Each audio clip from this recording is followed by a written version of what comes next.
মেরাকি আলোচনা ছিল। আল্লাহ রব্বুল আলামিন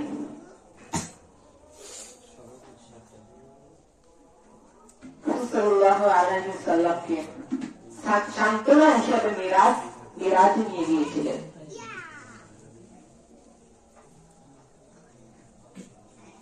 রাসূল সাল্লাল্লাহু আলাইহি ওয়াসাল্লামের প্রিয়তম চাচা আবু তালেব ইন্তেকাল করেন। রাসূল সাল্লাল্লাহু আলাইহি ওয়াসাল্লামের স্ত্রী খাদিজাতুল কুবরা রাদিয়াল্লাহু তাআলা আনহা ইন্তেকাল করেন। ইন্তেকালের পর রাসূল সাল্লাল্লাহু আলাইহি ওয়াসাল্লাম খুব মন খারাপ ছিল।